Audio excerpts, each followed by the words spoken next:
Boa noite, você está na TV Web Luz Crística no www.luzcristica.com/online.htm. Hoje é dia 21 de março de 2001, segunda-feira. Eu sou Eliana Matos e nós estamos na 32ª aula, encontro do Despertar de uma Nova Consciência, do Eckhart Tolle, publicado no Brasil pela editora Sextante e em Portugal pela editora Pergaminho. Eu sugiro que vocês comprem um exemplar do livro, porque ele é realmente muito bom, e que acompanhem. A gravação de todos os encontros anteriores estão no site Luz Crística. Basta acessar e acompanhar, tá bom? Então, nós estamos na página 140 do livro do Brasil, Corpos de Dor de Países e Raças. Determinados países que cometeram ou sofreram muitos atos de violência coletiva possuem um corpo de dor coletivo mais pesado do que os outros. É por isso que as nações mais antigas tendem a ter corpos de dor mais fortes. Também é por esse motivo que os países mais jovens, como o Canadá e a Austrália, bem como aqueles que permaneceram mais protegidos da loucura circundante, como a Suíça, costumam apresentar um corpo de dor coletivo mais leve. É claro que, nesses lugares, as pessoas ainda precisam lidar com seu corpo de dor individual. Quem é sensível bastante consegue sentir um peso opressivo no campo energético de determinados países no instante em que descem do avião. Em outras nações, é possível detectar um campo energético de violência latente sobre a superfície da vida cotidiana. Nos países em que o corpo de dor é pesado, porém não mais agudo, não está mais no pico, a tendência das pessoas tem sido a de tentar se dissociar da dor emocional coletiva. Na Alemanha e no Japão, por meio do trabalho, em outros lugares pela tolerância generalizada ao consumo de álcool, que também pode ter o efeito contrário de estimular o corpo de dor, sobretudo quando ingerido em excesso. O corpo de dor pesado da China é até certo ponto abrandado pela prática amplamente disseminada do Tai Chi Chuan. Todos os dias, nas ruas e nos parques da cidade, milhões de pessoas realizam essa meditação em movimento, que acalma a mente. Isso faz uma diferença considerável no campo energético coletivo e avança um pouco no sentido de diminuir o corpo de dor pela redução do pensamento e do estabelecimento do estado de presença. As práticas espirituais que envolvem o corpo físico, como o Tai Chi, o Qigong e a Yoga, também estão sendo cada vez mais adotadas no mundo ocidental. Essas técnicas não criam uma separação entre o corpo e o espírito e ajudam a enfraquecer o corpo de dor. Elas desempenham um papel importante no despertar mundial. O corpo de dor racial coletivo é muito forte no caso do povo judeu, que sofreu perseguições ao longo de muitos séculos. Não surpreende que ele também seja acentuado nos povos indígenas americanos, que foram dizimados e cuja cultura foi quase toda destruída pelos colonizadores europeus. No que diz respeito ao afro-americano, o corpo de dor coletivo é igualmente denso. Seus ancestrais foram arrancados com violência da sua terra natal, forçados à submissão e vendidos como escravos. O fundamento da prosperidade econômica dos Estados Unidos dependeu do trabalho de 4 a 5 milhões de escravos negros. Na verdade, o sofrimento não ficou limitado aos indígenas e afro-americanos. Ele se tornou parte do corpo de dor coletivo do país. Ocorre que tanto a vítima quanto o agressor sempre sofrem as consequências de qualquer ato de violência, opressão ou brutalidade. Porque o que fazemos aos outros, fazemos a nós mesmos. Na realidade, não importa que proporção o nosso corpo de dor pertence à nossa raça, à nossa nação e que proporção é pessoal. Seja como for, só conseguimos superá-lo assumindo a responsabilidade pelo nosso estado interior no momento. Mesmo que culpar pareça algo mais justificado, desde que culpemos outros, é claro, continuamos a alimentar o corpo de dor com nossos pensamentos e permanecemos presos ao ego. existe apenas um praticante do mal no planeta, a inconsciência humana. Compreender isso é o caminho para o perdão.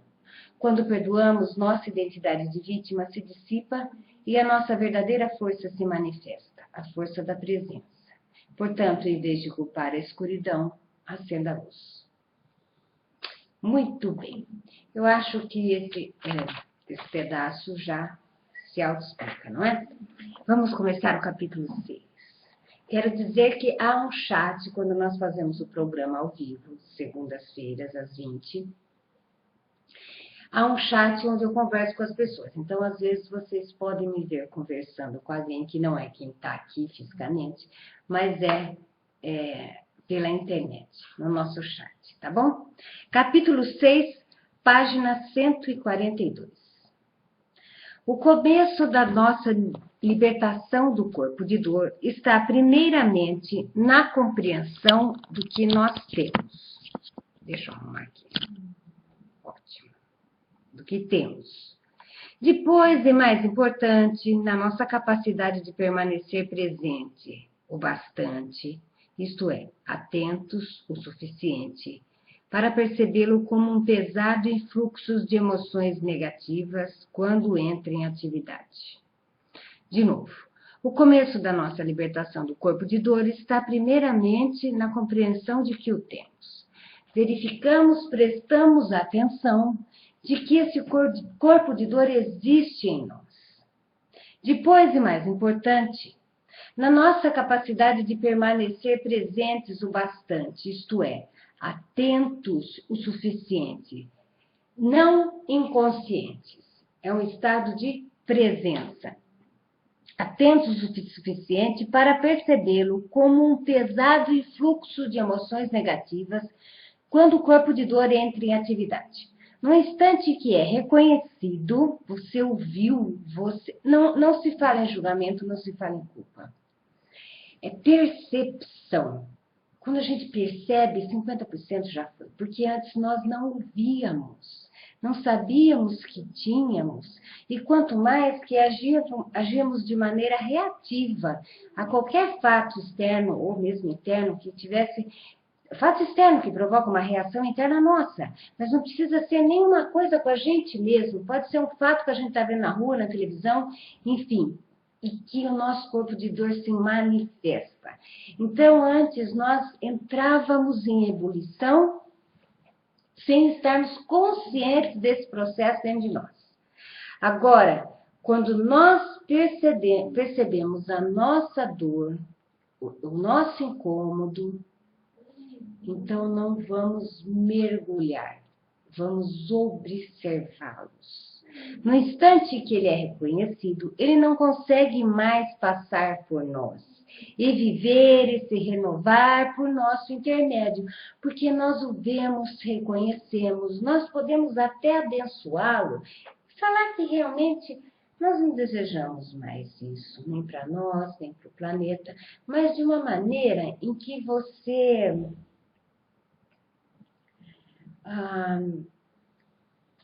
trata uma criança no sentido carinhoso e firme, não é? Vamos ver o nosso corpo de dor como uma criança. Tem muito a ver com o Ho'oponopono, não é? Embora de uma abordagem completamente diferente.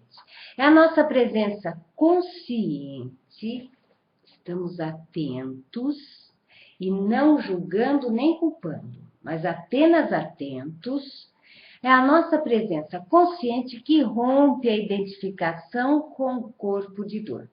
Quando não nos identificamos com ele, quando a gente não deixa o negócio rolar, descambar, quebrar tudo, entrar naquela amargura, a gente percebe um segundo, porque a gente tá e você parece que está caindo no escorregador, mas como foi falado anteriormente, existe um prazer nessa retroalimentação, porque nós conhecemos o processo, Se nós mergulharmos nessa dramaticidade, nós sentimos um prazer e esse corpo de dor aumenta a dor e a dor se renova porque nós mergulhamos mais e vira um ciclo vicioso. Agora, se nós não conseguimos nos segurar no antes, já descambamos, já estamos lá no curtindo o corpo de dor. Observe, reconheça e fala, não quero. Mesmo porque, na maioria das vezes, não vai resolver nada. Veja bem, vamos pegar um exemplo assim. Vai lá seu maridão ou filhão, depende, quebra um copo, a empregada ou você, enfim. O importante é que quebrou o copo. Não adianta ter um piti. Isso eu aprendi na prática. Ai, gente do céu. Aliás, eu preciso conversar com vocês sobre a prática, não é? Não adianta ter o piti, o copo já quebrou. O resto é invenção da nossa cabeça. Porque às vezes nós achamos, então, se você ganhou, eu me peguei fazendo isso essa semana, por isso que eu quase fiz.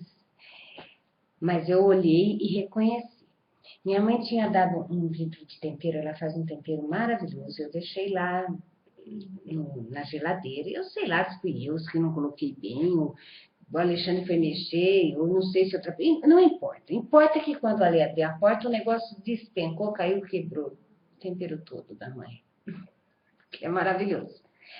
Aí eu olhei e falei, eu já ia falar, ei, Alexandre. Mas aí, sabe o que eu percebi? Que esse comentário não ia resolver nada. Não ia trazer de volta o tempero da minha mãe. E é quase como se fosse uma obrigatoriedade eu defender a minha mãe. A pessoa que tinha feito, olha o tamanho da encrenca, vai vendo. A pessoa que amorosamente tinha feito aquele tempero que eu fui buscar e que trouxe, que eu não consegui usar. Entendeu? O drama. O fato é, quebrou. Não adianta. Não preciso defender. Não preciso me defender, não preciso defender minha mãe para chegar lá e falar, eu defendi essa Alexandre. Olha, é uma bobagem. Mas foi a primeira vez que eu falei, puxa, olha aí, quase que eu defendi a minha mãe, mas não está nem aqui. Eu vou falar que infelizmente quebrou, que não foi para cá, se ela pode me dar outra, evidentemente. Mas às vezes nós entramos de maneira inconsciente na loucura. E eu percebi o porquê, às vezes, sem querer, nós defendemos uma pessoa para outra, inconscientemente. É uma coisa muito engraçada isso, muito engraçada. Quando não nos identificamos mais com o corpo de dor, quando a gente não dá todo aquele poder a ele, entra na dramaticidade, porque daí a cabeça dispara, né? Ah, fez o tempero, você nem usou. Olha, que coisa. Não adianta, já quebrou.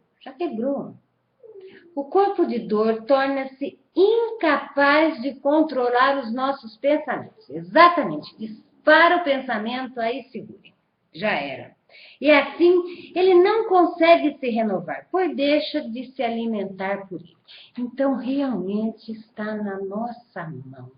É um segundo. Tanta teoria para um segundo de prática. A nossa vida é resolvida em segundos. Ensaiamos, brigamos mentalmente, falamos, fazemos planos e decidimos no momento do agora, neste segundo. O que eu faço é agora. Porque nós temos que analisar, porque são tantas variantes, mas é bom que nós observemos que nós temos a opção de decidir. Eu vou entrar nisso? Não adianta. Não vou. Entende? A gente bate o carro. Tem seguro?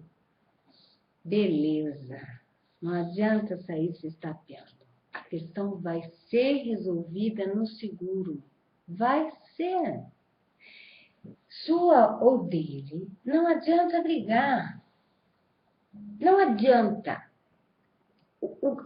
Esse desejo de defender, enfim, de tudo, é um desejo que pode ser reavaliado, porque, na verdade, nós não precisamos nos defender.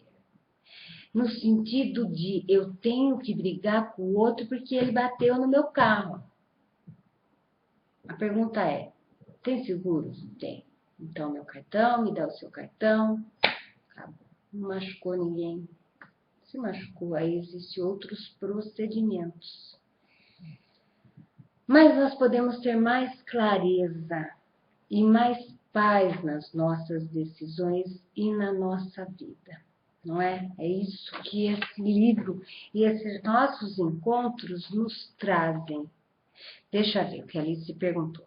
Li o corpo de dor coletivo, como reconhecer que estamos nos identificando. Primeiro nós entramos no nosso corpo de dor. Não é o coletivo que nos assola, tá vindo igual uma manada desinvestada, não é assim. Passou e pegou a gente, não é assim.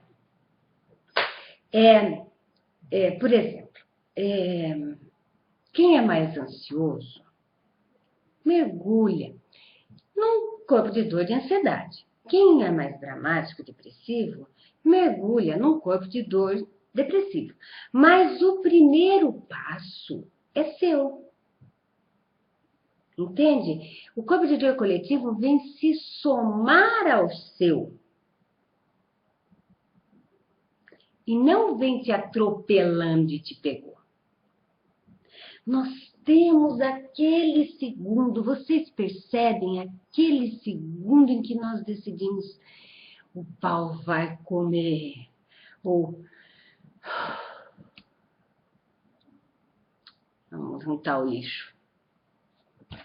Escolhemos. Veja bem, a vida nos traz experiências. Nós escolhemos como interagimos com ela. Porque não há como a gente ser espiritualizado, levitar, orar, meditar e estar transcendido. Não é bem isso. Isso nos traz, todas as práticas nos trazem a paz. Para que serve a meditação? Para silenciar a sua mente. Para de me atormentar. Para que você perceba que existe um silêncio, que você pode vivenciá-lo a maior parte do dia. Para isso serve a meditação. Ela te proporciona um estado diferenciado de você, para que você possa ter outras percepções da vida, do mundo. Entende? Por isso que eu acho que esse livro é tão legal, que ele nos leva, através de uma conversa, a essa percepção, essa informação. Porque o trabalho é nosso, tá? Então, você tem naquele segundo, eu costumo dizer assim, você acabou de ganhar um limão, faça limonada. Não adianta ficar pulando com limão, não. Bateu o carro, limão. Qual é a limonada? Conserto no seguro. Acabou. O resto, o pau, a briga, a xingação, é tudo o corpo de dor falando, não resolve.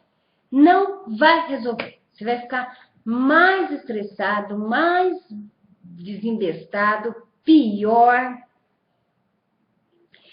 E aí, desculpe, Alice, eu já saí fora. Se tem a consciência do meu corpo de dor, fica mais difícil, você não entra no coletivo. Porque assim, veja bem, aquilo vem nos assolando. Olha, um exemplo de corpo de dor coletivo. Um desastre natural, uma catástrofe, uma coisa muito bem explorada pela mídia, ou que você esteja, numa queda de avião, entende? Alguma coisa que pegue um número grande de pessoas, vamos dizer assim. Vamos pegar esse exemplo. Então, nesse caso, o corpo de dor coletivo, pá, pegou você. Mas pegou pelo seu pânico pessoal. Mas não é bem isso que nós estamos falando. Nós estamos falando das emoções do dia a dia. Então, não vem... Tirando o caso de desastres naturais, essas coisas que o nosso pita, acelera e tudo, e salve-se quem puder, não é? Porque daí já é uma questão de sobrevivência, é um instinto. Mas nós estamos falando aqui das emoções do dia a dia.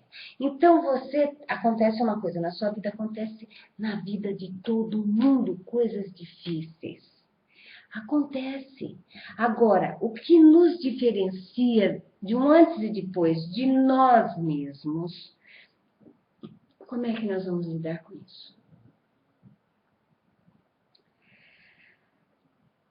Quando a gente é mais novo, a gente mergulha nesse corpo de dor, nada, no nosso corpo de dor. Nadamos.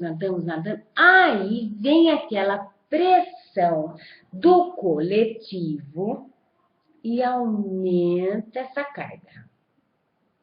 Entende?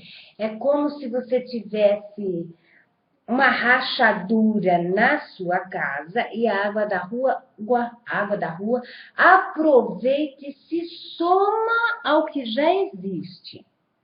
Entendeu?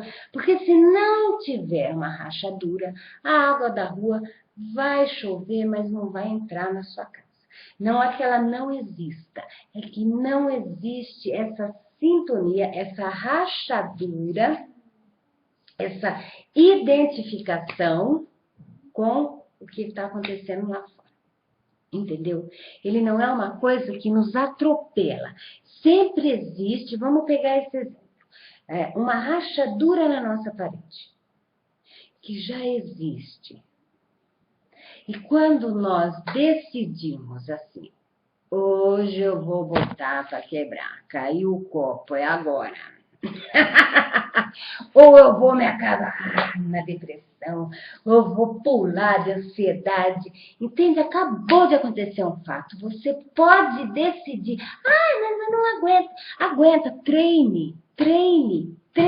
Observe que não adianta. É uma perda de tempo. O drama é uma perda de tempo, porque se a doença vier, você vai sair dela. Ou não. Porque todo mundo morre. O que não dá é para perder tempo com dramaticidade. Aproveite, toca a vida, se trata, se cuida. O resto é o nosso corpo de dor. Entendeu? Porque tem pessoas que ganham um presente, em vez de ganhar uma coisa boa no presente, já procura alguma coisa na vida que não está adaptada naquele presente. Presente de algo. A vida te dá um presente. Tá tudo ótimo, mas puxa uma coisa que não tem nada a ver com esse assunto. Ficaria melhor se eu não estivesse devendo o IPVA. Que tem uma coisa com a outra. Entendeu? Eu ganhei um chuveiro, tô feliz. Mas tô devendo IPTU. Não tem nada a ver uma coisa com a outra, não se permite curtir uma coisa boa aqui. Aí esse mas, não é? É a nossa rachadura. E aí, vamos dizer que nós ficamos doentes, ou que acontece alguma coisa, porque realmente acontecem situações mais difíceis na vida de todos. Então, eu vi uma coisa, Deus proteja a mim, aos meus parentes, aos meus amigos, Arcanjo Miguel. Mas quando acontece, me dê clareza, me dê consciência, me dê a melhor maneira de lidar com esta situação. Não adianta brigar com a situação, porque daí o seu corpo de dor fica louco, enlouquece, pula, te aborrece, entristece. Olha, bota para quebrar. Mas nós podemos, eu sei, gente. E olha, tem coisas que é difícil para todo mundo. E tem coisas que são mais difíceis para uns e não para outros. Então, diante da sua dificuldade, abençoe e procure não brigar com o que a vida lhe traz, mas procure ser como a água na pedra, ou como a palmeira, folha ao vento, sabe? Adaptação. Porque a coisa há de ser resolvida de qualquer maneira. Agora, nós escolhemos mais ou menos dor e perturbação. Se vai com mais dor e perturbação, é o nosso corpo de dor que está atuando. E aí sim, quando o nosso fala, cheguei, aí vem o resto. O coletivo se soma ao nosso, tá? Vamos imaginar isso como a tal da rachadura. Não tem rachadura? A chuva está passando. Tem rachadura. Oh, é primo. E entra. Tá bom? Se soma a nós. Aí fica mais difícil, né, gente? Porque daí não é só mais uma gotinha. Aí já é água pra caramba. Mais alguma coisa, meninas? Perguntinhas? Colocações? Se tiver, por favor, põe. Onde que eu passei? Onde que eu parei? Vou começar de novo esse parágrafo. É a nossa presença consciente que rompe a identificação com o corpo de dor. Nós não somos aquilo. Não somos a dor, não somos o drama, não somos. Nós somos paz, somos um estado. Quando não nos identificamos com ele, o corpo de dor torna-se incapaz de controlar nossos pensamentos. Nem o nosso, nem o coletivo. O nosso corpo de dor, uma vez que a gente não dá abertura, nem ele, não nos identificamos com ele, e uma vez que não nos identificamos, o coletivo não tem rachadura para nos atormentar, não é? Torna-se incapaz de controlar nossos pensamentos. Mas veja bem, agora eu vou terminar esse parágrafo. Eu escuto algumas vezes assim: fulano de tal está me matando. Observe que o fulano de tal está fazendo alguma coisa da vida dele. Quem está se matando de raiva é você. Minha mãe tá gagá. Tá gagá. Quem está passando raiva e não está sabendo lidar com a situação, não estou dizendo que é fácil. De maneira alguma. Não é isso que eu estou fazendo. Mas veja que você pode procurar escape, você pode procurar uma terapia, você pode procurar uma ginástica, você pode procurar alguém que te ajude. E não é você que está gagá. É outra pessoa. Porque senão parece que a gente meio que incorpora a loucura e ficamos achando que podemos despirocar também. Entende? Não é fácil, mas a gente não precisa endoidar. Não é ela que está fazendo. Nós. Quando não der, sai, respira. Estou falando no geral, em tudo. Respire, respire, respire. Isso não sou eu, não vou entrar. Não vou entrar, não vou entrar, não vou entrar, não vou entrar. Volte ao seu norte, ao seu eixo, ao seu centro. Tem alguns fatores que podem contribuir para a pessoa entrar no corpo de dor, ou seja, se sente com poucas forças para não entrar nessa... TPM, sim. Isso foi dito até no encontro passado. Sim, existem, sim, fatores, mesmo hormonais, que influenciam, mas não somos manipulados por ele. Vamos dizer que nós estamos mais sujeitos, mas nem Deus nos invade se a gente não quiser. Se a gente não pedir, nem ele nos pega a pulso para fazer algo que nós não queremos. Nós temos o livre-arbítrio, não é? Vamos lá. Na maioria dos casos, ele não se dissipa imediatamente. Vamos voltar. Quando nos identificamos com o corpo de dor torna-se... Quando não nos identificamos mais com o corpo de dor, ele torna-se incapaz de controlar nossos pensamentos. E assim não consegue se renovar, pois deixa de se alimentar deles. Na maioria dos casos, ele não se dissipa imediatamente. No entanto, assim que desfazemos sua ligação com o nosso pensamento, ele começa a perder energia. O pensamento para de ser embotado pela emoção, porque aí espiroca, né? Ele não se dissipa, o pensamento para de ser embotado pela emoção, enquanto nossas percepções do momento não são mais distorcidas pelo passado. Porque aí embola tudo, né? Ele traz o passado, puxa o presente, dá um nó e menos nesse momento. A energia que estava presa no corpo de dor muda sua frequência vibracional e é convertida em presença. Aquilo que ia te derrubar, você está. Dessa maneira, o corpo de dor se torna combustível para a consciência. É por isso que muitas das pessoas mais sábias e iluminadas do planeta, entre homens e mulheres, já tiveram um corpo de dor bastante pesado. Olha, que maravilha isso! Então, esse capítulo é maravilhoso. A gente pode pensar, então, eu tô mal. Meu corpo de dor é elefantríaco. Combustível.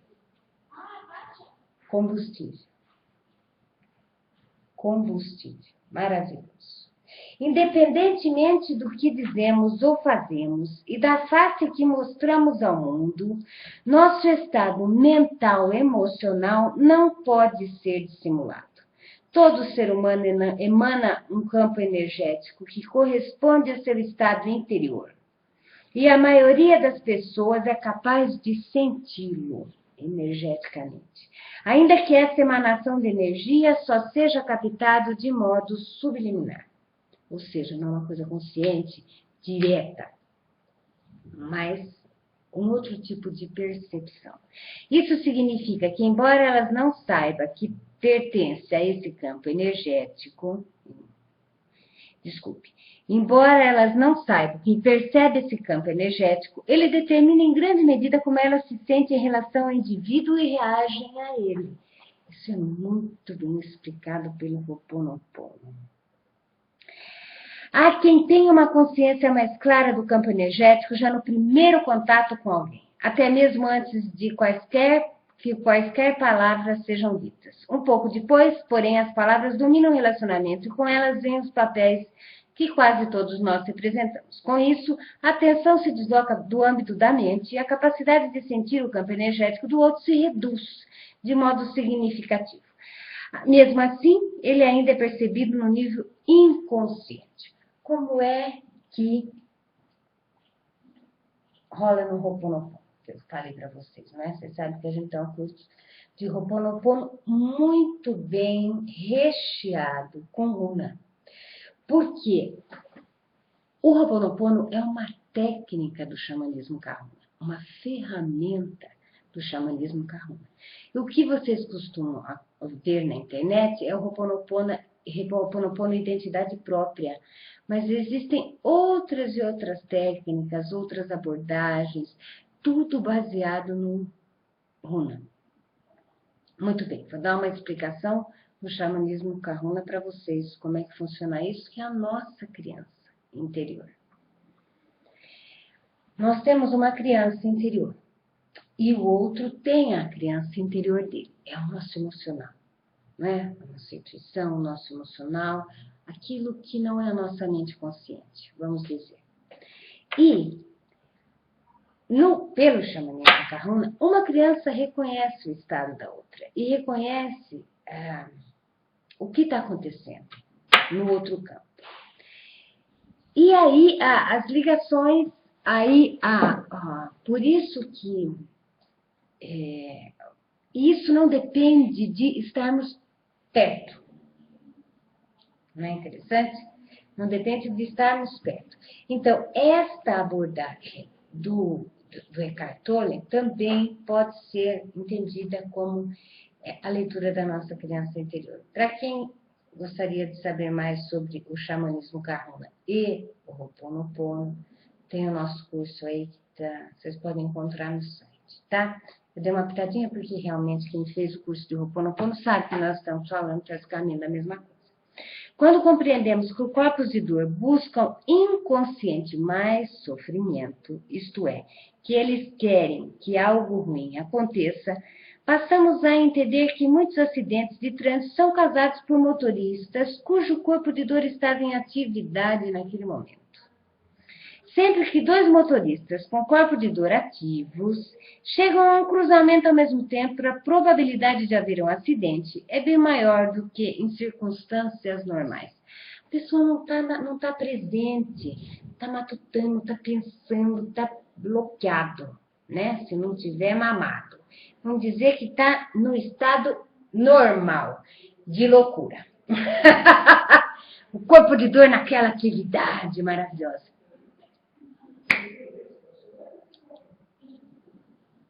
Bate. Porrada de carne. Muito bem. De forma inconsciente, ambos desejam a colisão, porque o corpo de dor está pegando. Inconsciente. Inconsciente. O papel dos corpos de dor nesse sentido de ocorrência se torna mais óbvio no fenômeno chamado briga de trânsito. Porque daí você já ataca aquele negócio, você já conseguiu bater o carro, aí você já vai por porrada, porque você já estava nesse espírito, não é? Você está predisposto a isso. Briga de trânsito quando os motoristas se tornam fisicamente violentos, em geral por causa de uma questão banal, como o fato de alguém dirigir muito devagar à sua frente. Irrita. Muitos atos de violência são cometidos por pessoas normais. E é verdade, gente. Realmente é verdade. Tem gente que despiroca. Não é o fato, veja bem, não é o fato. Isso foi um gatilho para uma coisa que já estava acontecendo dentro de nós, no nosso corpo de dor, que transforma temporariamente em seres desequilibrados. Em julgamentos criminais, em todas as partes do mundo, advogados de defesa costumam dizer frases como: ele estava completamente fora de si. Eu já vi, realmente existe. E tem aquela do branco também, que a pessoa teve um branco, existe, o branco existe. Enquanto os acusados afirmam logo algo do tipo: eu não sei o que deu em mim. Vem um arrependimento porque você foi... O corpo de dor te viveu. Não era você que estava vivendo. Você estava sendo vivido pelo corpo de dor. Esse caso, até onde eu sei, nenhum advogado de defesa forneceu a seguinte explicação ao juiz: esse é um caso de responsabilidade reduzida. Meu cliente estava com o corpo de dor ativo, por isso não sabia o que estava fazendo. Na verdade, não foi ele que fez aquilo, e sim seu corpo de dor. Talvez não esteja longe de que as coisas assim comecem a ser ouvidas nos tribunais. Opa, quem dera. Será que isso significa que as pessoas não são responsáveis por seus atos quando estão possuídas pelo corpo de dor? Minha resposta é: como podem ser? Como é possível alguém responder por suas atitudes se está inconsciente, se não sabe o que está fazendo? É o branco. No entanto, no quadro mais amplo das coisas, os seres humanos devem evoluir como seres conscientes. E os que não seguem esse caminho sofrem as consequências da sua inconsciência. Eles não são alinhados com o impulso evolucionário do universo. E até mesmo essa afirmação só é verdadeira em parte. De uma perspectiva superior, é impossível não estar alinhado com a evolução do universo. Até mesmo a inconsciência humana e a dor que ela produz fazem parte desse processo, do progresso. Quando não conseguimos mais suportar o ciclo interminável de sofrimento, quando dá no saco, começamos a despertar. Portanto, o corpo de dor também ocupa um lugar necessário no quadro mais amplo. Muito bem. O branco existe.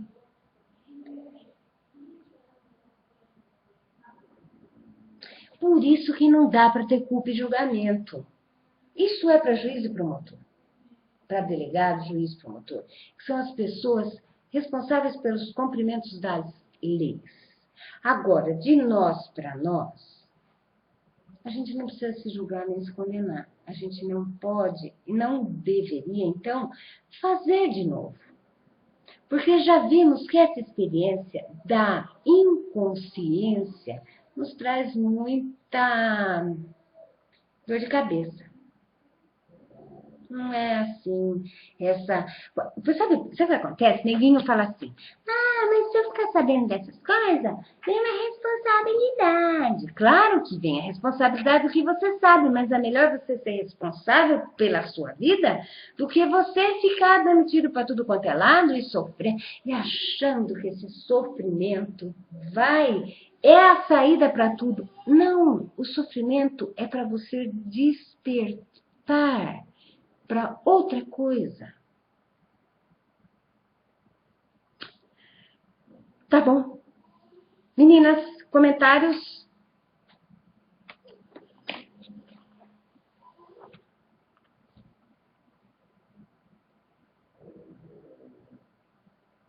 Não precisa passar por... desculpe, eu tenho que ler para vocês. A tomada de consciência não precisa necessariamente passar por todo o seu sofrimento. Mas se houver sofrimento, se o corpo de dor se apresentar, nós temos a opção de olhar para ele. Não. Não vai ser assim. Eu vou fazer essa limonada de outra maneira. Não vai ser assim.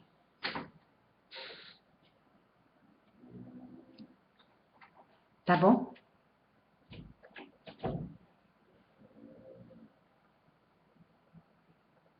Tá certo? Então, até segunda-feira que vem. Um grande abraço a todos. Namastê.